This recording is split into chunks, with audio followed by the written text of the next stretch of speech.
I feel like this is fitting that we're having technical issues this morning, and I have this echo and feedback, and we're talking about perfectionism. And I'm afraid we just won't be hitting perfection today, but we'll try our best.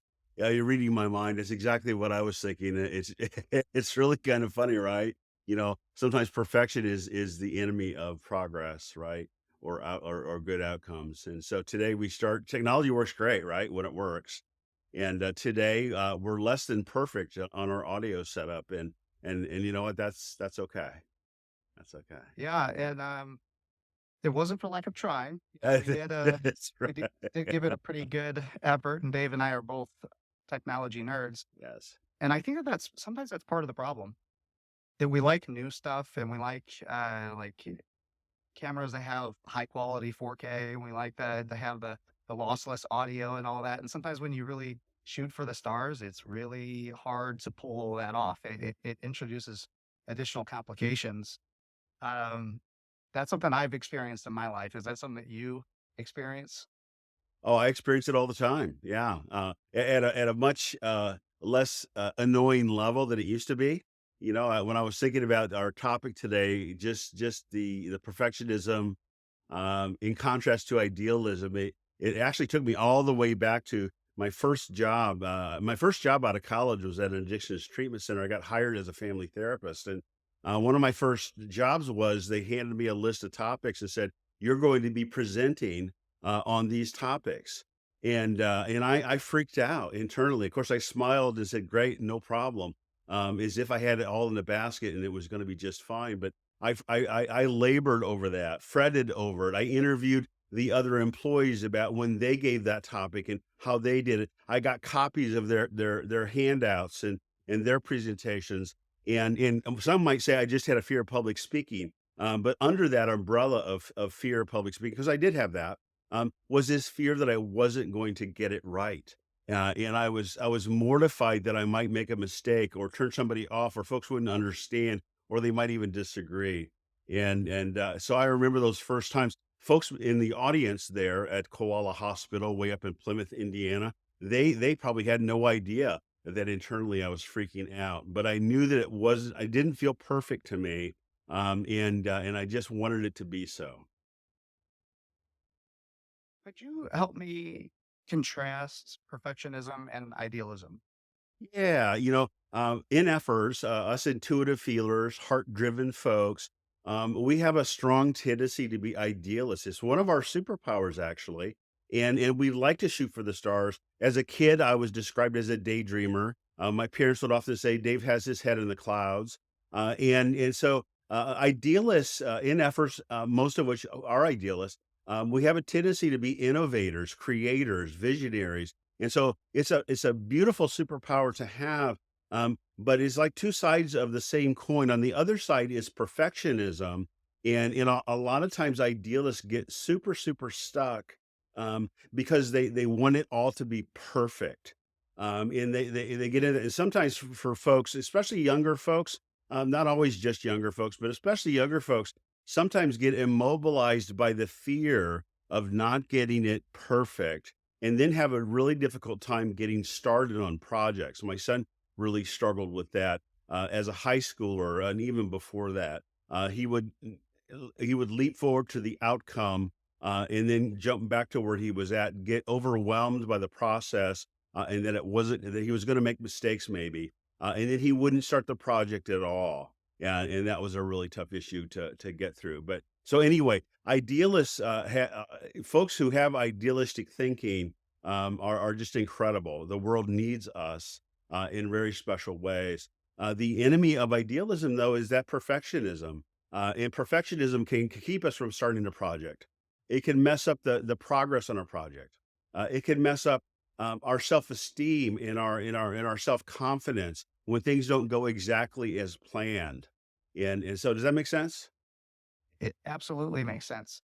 And I didn't know you back in the koala days when you first got your first job, but as I was thinking about the question today, you in the current moment, in present moment, you still strike me as an idealist, but not perfectionist at all. And it's amazing the work that we do. We do well the way that you and I partner. you do coaching and stuff like that, but we also jointly do digital marketing and things like Yes. that. Yes. And that requires there's a lot of uncertainty. There's a lot of like trial and error and shipping it, even though it's not perfect. And I've always been impressed with your ability to do that. Most of the people that Mm, we work with, they want it to be perfect right out of the gates. And it's a lot of times the quantity that leads mhm. to the quality. And if you don't get enough repetitions in, you can't get the quality that you're looking for. It's just part of the process. So I didn't know. It's interesting to hear that that wasn't always a personal trait and it's something that you have developed. Yeah, yeah, and I appreciate you saying that. I think that um, there's a lot of things that have changed. I think that we're gonna really highlight some of these topics I'll bring up here in a second in future podcasts. But I had to really work towards self acceptance. I had to get to know my strengths, but as well, and as importantly, had to get to know my weaknesses. Had to come to a level of self acceptance of both of those things in order to be able to move forward, knowing that I have some awesome qualities, but I'm also limited in some ways, and I'm not able to do this thing called life or business or projects all by myself, and that it's okay to ask for help. I used to have a really difficult time leaning on anybody or asking for help in any way. And that has really changed as I've come to really accept both my strengths as well as my weaknesses. I think the other piece that's super important to talk about, you and I have touched on this topic a couple times, had fantastic conversations around it, and that is the value of failure. Somebody who's idealistic who then shifts over from that to perfectionism really has a difficult time tolerating anything close to failure. But failure and the pain that comes from failure is so vital in our personal growth and so vital in being able to finally get to the outcome, getting to the prize, getting to that vision and that hoped for thing in a way that may end up being better than what you had initially visioned. But the process takes time. Steve Jobs' history is full of stories of failure on his way to building Apple to be what it is today. We know the story of Thomas Edison and all the thousands of failures he had in being able to create the light bulb. And so I have come to really value the the the the the importance of failure. I don't like it. I don't think I ever will, but I value what happens, what I can learn from a mistake or a failure. I've also the other part of it too is I'm delegating a lot of my marketing needs to you folks at Tetra Prime, and leaning heavily on your team to be able to launch this coaching practice in the best possible way. I couldn't have done that maybe 15 or 20 years ago. I would have had to have done it all by myself, which means it would have taken me forever, or maybe would have never got it done. Today, I can see that the individual value of each of the four team members that you have and some of their strengths are beautiful and things that I just do not possess. And so some humility there as well, knowing my limitations, knowing that there are things that your team brings to the table that I couldn't do. And so that's been very helpful in the process too. For me, it's been a little bit of a mindset shift between, I would say there's still a bit of perfectionism in me, but I think more long term now. So I don't think first order consequences. I think more like second, third order consequences. And I think for the long run. So I still want to be perfect someday, but I've Mhm. accepted that there's going to be a lot of iterations to get closer and closer to that perfection. I know it's going to kind of reach an asymptote that we'll never actually reach, but I still sort of have that ideal in my head that someday I'd like to be the highest expression of the things that I'm doing. But Yes, yeah. because of lengthening my time horizon, I feel like that has made it a lot easier for me to deal with not trying to be perfect in the present moment. Yeah. Could you say a little bit more about what you mean when you say first order and second order consequences? Yeah. Um, when you when you do a thing, there's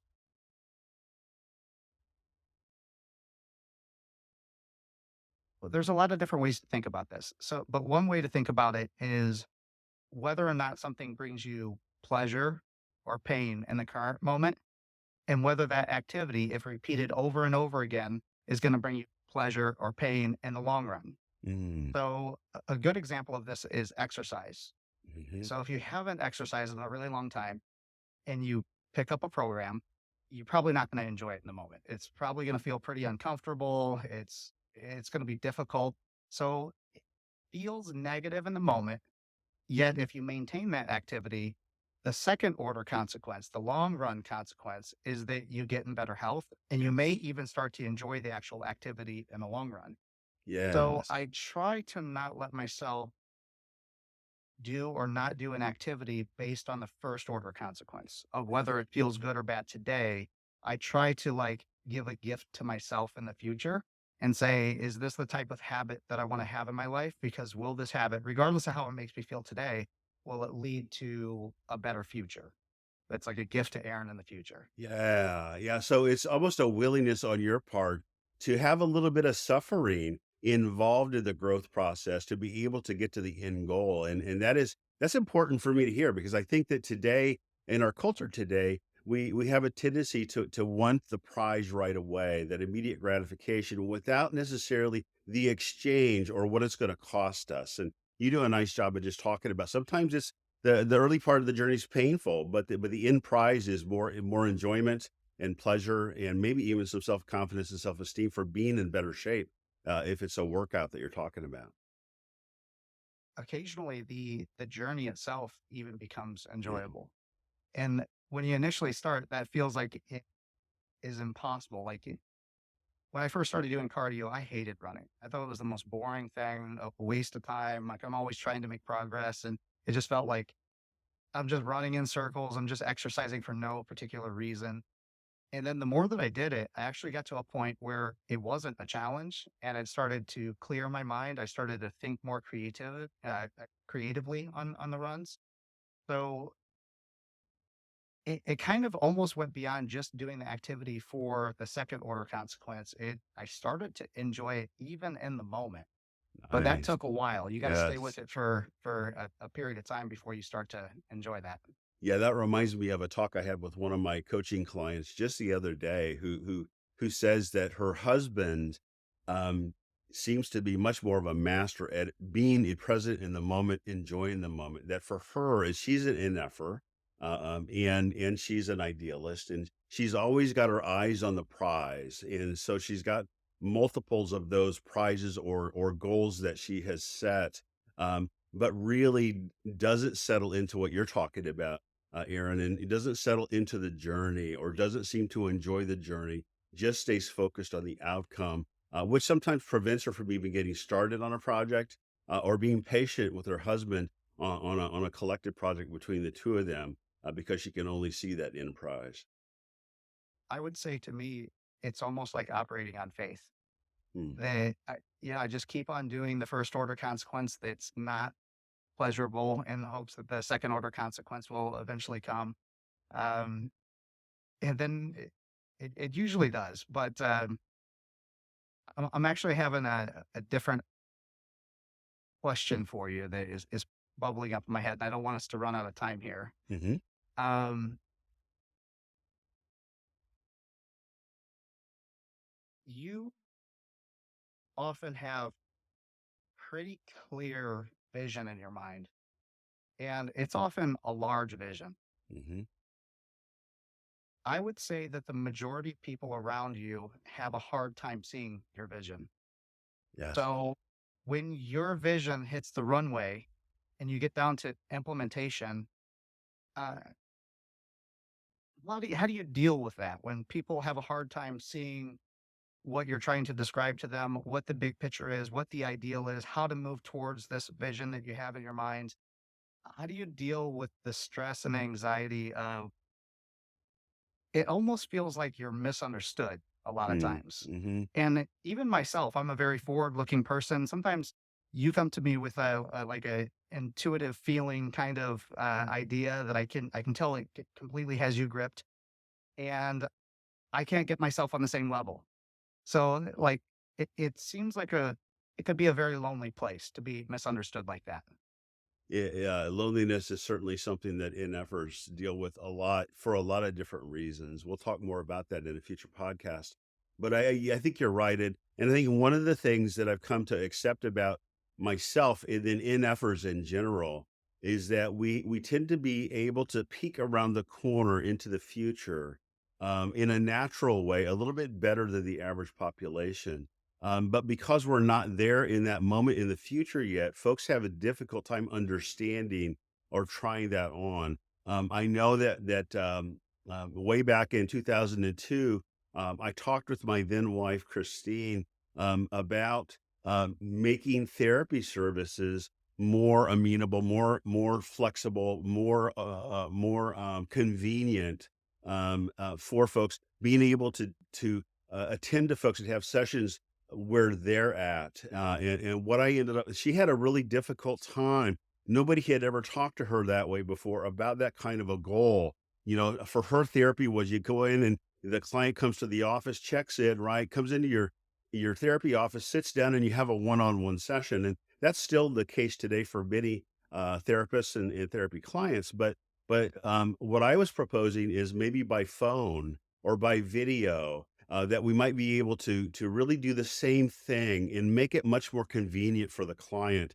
in terms of time. You can just imagine, and I remember explaining this to Christine. If you imagine working full time and having kids at home and having to balance work and kids, and then make time to drive to 45 minutes to a therapy office, sit down for 45 minutes, drive back 45 minutes. That's 3 hours out of your day. In contrast to being able to do a phone session in your car on the way home from work, something along those lines. And she was like, I don't know. But with her support and some of her kind of cautionary ideas about that, she supported that, and I started offering phone and video consulting for clients back in 2004, which was really unheard of at the time. There wasn't anybody else that I know of that was doing that online. And then, of course, we had the pandemic come in 2020, and at that point, Christine says to me, she says, it's a fantastic thing that we have all these things already set up because this transition from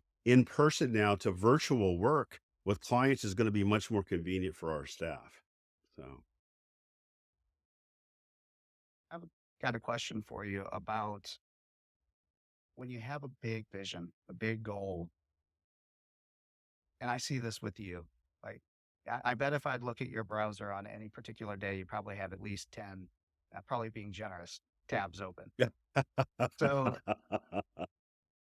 when you got this big goal, you know that there's a lot of work to do to achieve that goal. How do you prevent becoming overcommitted, taking on too many tasks in order to achieve that goal and overwhelming or burning yourself out?